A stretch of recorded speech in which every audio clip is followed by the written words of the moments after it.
So silver just hit $50 an ounce, and it just happens to be the day I head to the flea market to do some bartering and trading, so I figured I would make a quick video. There is a guy here at the flea market that sells slab silver eagles, and hopefully he's here today, and I can grab a couple at spot. Then we'll come back to the tabletop and talk a little bit about what the implications are of $50 silver, where I think it's going to go, and what I think is going to happen next. This has actually radically transformed the way I look at silver. I used to really look at it kind of more of as like an investment, like a buy low, sell high type of deal, but I never end up selling. I always end up just holding. And I think this is a good reset in the mindset of thinking, well, this is more of a hedge against inflation. This is to protect your money from losing value over time. So I may acquire a little bit more. Most of my silver I bought when it was actually about $14 to $16 an ounce. So it's going to pain me today to get any more close to spot, even at 50, but we might grab some, especially if I can do some bartering and trading for some of the items I have here today. But again, I'll bring you guys along for the ride. We may find some other cool flea market items, and we'll head back and talk about $50 an ounce silver. Very interesting times in the economy, and I'd love to hear your thoughts in the comment section below, but let's wander around and see what we can get into.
I am back from the flea market. My guy was there, and he was still selling graded NGC Silver Eagles for spot price. So I ended up getting these for right at $50 a piece. In fact, $50 a piece is what I paid, and I did a little bartering, did a little trading, and came out with about 7 of them. Now, I'm going to talk a little bit about where I think silver is heading. My philosophies have been changing on silver. And I want to give you a few valuable resources in the description below to kind of help you with your silver buying or selling, depending on what you want to do. Now, for me, I like purchasing these NGC graded coins at the flea markets and when I'm out and about, because you can actually verify them by running the serial number on NGC's website and putting in the grade, and it'll tell you what the eagle is and verify that it is legitimate. Now, a lot of times you can tell by just picking these up that they're real. And I haven't seen too many counterfeited graded coins, but I have seen a lot of counterfeit coins hitting the market, especially flea markets and things like that. And a lot of those coin vendors at the flea markets know what the fakes are. They test them, but it's always nice when you're dealing with these because you can run that serial number on NGC's website, and that's what I did. On top of that, it also gives you kind of like the value or the scarcity of the coin, and it gives you their estimated value of the slabbed coin. So when you're buying these for spot or when you're digging through a bunch like I was today, I left 3 or 4 behind because the only money I had was enough for 7. I just picked the top rated 7 from NGC's website, and that's what you're looking at today. So you get a little bit more value for money. And grabbing a slab silver eagle for below spot or right at spot, I feel like is a pretty darn good deal. Now, let's talk about $50 an ounce silver, which is an all-time high. And in the 80s, it went up to $50 an ounce, but that was because the Hunt brothers cornered the market on silver. That is not what is happening this time. What is happening this time is just people are wanting silver, whether for industrial purposes and solar panels, countries investing in silver for their infrastructure in those solar panels, or countries even potentially investing in silver as a collateral or a hedge against inflation and kind of stacking up against the US dollar. And for me, this is a big deal because I am looking at my money. I am investing it in a wide variety of places. And I invested a ton in silver back in the day when it was between 14 and 20 an ounce. When I first got into silver, it was right around $40 an ounce.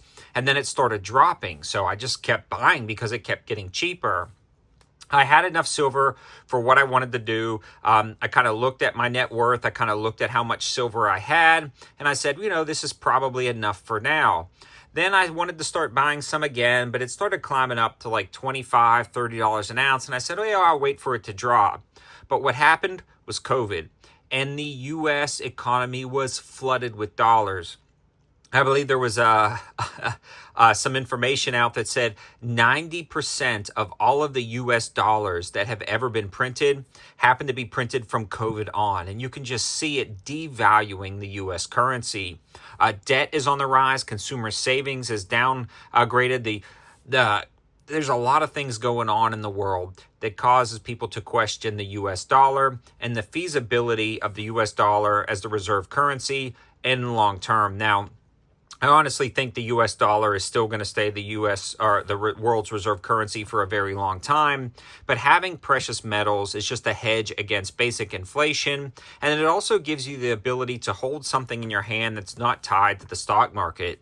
Even if silver drops, you still physically have the silver in hand. So when it goes back up, you've got it right here ready to go if you decide to sell it. Now, for me, you also have to think about buying low and selling high and things like that. But I'm kind of just trending away from that and just holding silver for the long term.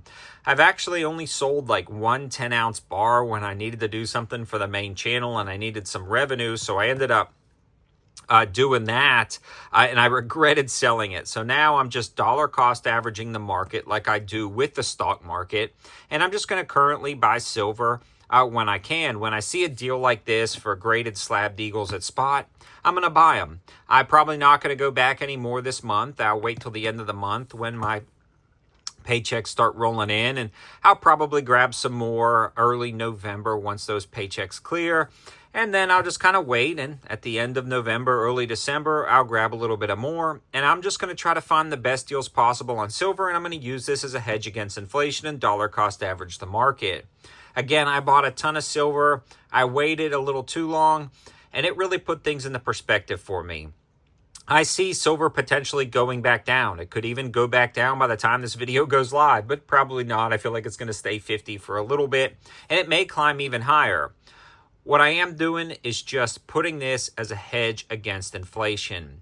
We've all seen our dollars buy less and less at the store, and that just means that silver is not necessarily going up. The dollar is just losing value. People are turning to gold and silver, and gold is at an all-time high of over $4,000 an ounce. I never thought I would see gold at $4,000 an ounce. I'd love to buy a gold 1-ounce round right now, but I just don't have the money to throw at that. I may keep buying silver and then trade in some silver as the gold-silver ratio goes up. Now, speaking of the gold-silver ratio, right now it is pretty high, and I think gold has actually stopped today. It started to kind of, not I'd say go back down, but it's kind of having a pullback. People are profit-taking. Gold hit $4,000 an ounce. That's a pretty big number, so it's kind of steadying down. I think a little bit of a sell-off is happening, but then people are going to go right back to buying, I believe anyway, just because no good news has hit the market. I mean, people aren't suddenly super confident in the U.S. dollar right now, especially with all of our debts.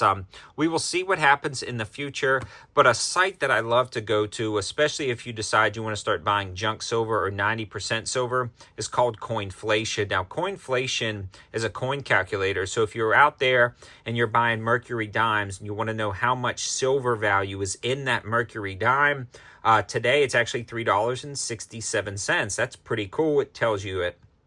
If you're looking at like a 1932 to 64 Washington quarter, there's $9.16 worth of silver in that quarter. If you're looking at a $0.50, 1833. Now, Coinflation is a great website that I've used in the past when I was buying a lot of junk silver.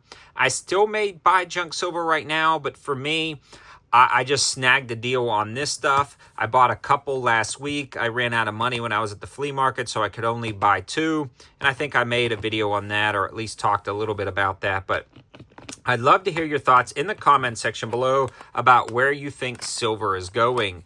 For me, I think it may go up, it may go down, but I do know this. We're printing more dollars every day. Our debt is increasing every day, and holding silver or precious metals in hand is a great hedge against inflation, especially for the long term, and especially when you can get something like this where you can run the serial numbers, prove that it's real, sell it very easily, and then also have a little bit more value on top of the silver because it is a graded slabbed coin. If you can get them at spot, I'd grab them. I like it. I also want to hear your thoughts in the comment section below, whether you're buying silver or not. I'd really love to hear your inputs, suggestions, and comments. Let's keep it polite and civil, but let's talk silver. Thanks for watching. Have a good one.